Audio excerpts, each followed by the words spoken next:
El cambio climático se refiere a la variación de patrones del clima. Y por desgracia, en español, clima y climático suenan muy similar. Si lo traducimos al inglés es más sencillo, ¿no? Es climate change y weather. La realidad es que estamos viendo estos patrones de cómo cambia el weather, cómo cambia la sequía, cómo cambian los patrones de lluvia. Y estos patrones se incluye temperaturas, precipitación, humedad, y son patrones a largo plazo, ¿no? El cambio climático se refiere a cómo está haciendo esa variabilidad. El cambio climático tiene tanto causas naturales, como puede ser, por ejemplo, una erupción volcánica que tapa parte del sol, y eso significa que no entra tanta radiación y existe una variación en el patrón. Pero la realidad es que cuando hablamos del tema, principalmente estamos discutiendo los temas antropogénicos. ¿Qué hizo la humanidad para hacer ese cambio, ¿no? Y en este aspecto, la principal causa es el incremento de los gases y compuestos de efecto invernadero, que el más conocido o el más famoso es el CO2. De hecho, se utiliza como moneda de cambio, se llama CO2 equivalente. Pero también incluye otros gases industriales importantes como el metano, que es el principal componente del gas natural, como los refrigerantes que tenemos tanto en refris, aires acondicionados, sistemas de enfriamiento, y las actividades humanas que hacen una quema considerable de combustible son de las principales actividades que generan estos gases, y la liberación de estos gases a la atmósfera es lo que está haciendo el cambio climático de manera antropogénica. Esa sería realmente la definición científica y diríamos la definición coloquial, porque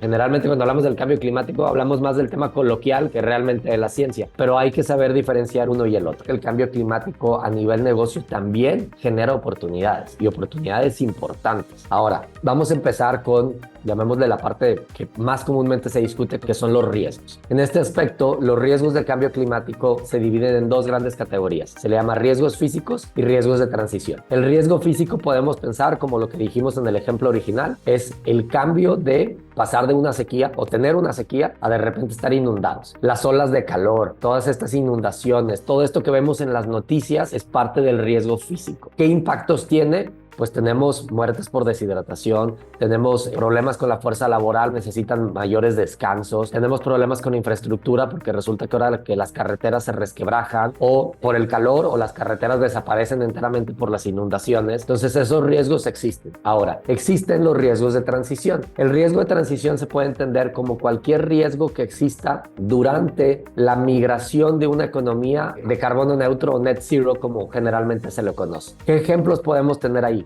Greenwashing. Oye, yo dije que quería hacer algo y todo iba muy bien y resulta que pues, no tenía la ciencia de mi lado o no tenía la consultoría adecuada o no dije lo que quise comunicar y me pueden demandar por greenwashing o puedo tener un problema reputacional por greenwashing, ¿no? Impuestos al carbono. Vemos, por ejemplo, estados en México como Querétaro, como Nuevo León, Tamaulipas también lo tuvo, que están generando impuestos estatales asociados a las emisiones de gases de efecto invernadero. Vemos temas como los litigios climáticos. De repente en México no somos muy litigiosos, pero empezamos a ver en Reino Unido, en Estados Unidos, en donde las grandes petroleras han sido demandadas y están en un proceso de litigio acerca de su responsabilidad asociado al cambio climático. Todo eso pues genera un riesgo operacional. Ahora, las oportunidades del cambio climático existen. Ahora sí que cualquier director de negocios te diría donde hay un reto, hay un riesgo, hay una oportunidad, ¿no? Pues vamos a tener que reacondicionar buena parte de nuestra infraestructura de ciudad, de casa, de industria, y eso significa más productos, más servicios, significa temas como eficiencia energética que vamos a tener que consumir y que eventualmente alguien tiene que proporcionar, y va a ser importante que los que entiendan mejor esas oportunidades puedan realmente catalizarlas a lo largo de los diferentes sectores pues productivos. Ahora, cuando hablamos de cuáles son las proyecciones, el IPCC, el Panel Intergubernamental de Cambio Climático, ha publicado ya varios escenarios de emisiones de gases y compuestos de efecto invernadero. Vamos a resumirlos como las proyecciones de CO2. De hecho, muchas veces se le conoce como el presupuesto de CO2 y cada uno genera este presupuesto de emisiones. Estas emisiones eventualmente se convierten en una variación, vamos a decir, de la temperatura, en una variación de los números de ciclones o de la intensidad de ciclones, lo cual nos genera impactos de diferente magnitud. No es lo mismo tener un presupuesto de carbono para llegar a lo que el Acuerdo de París dice que es 1.5 grados centígrados de diferencia, a tener 2, a tener 4. Entonces, ¿cuál es el impacto per se? La realidad es que simplemente vamos a empezar a ver mayor magnitud. Los impactos creo que ya están aquí, ya los vivimos, ya los padecemos. Ahora el punto es cuál es la magnitud ante los eventos que vamos a tener,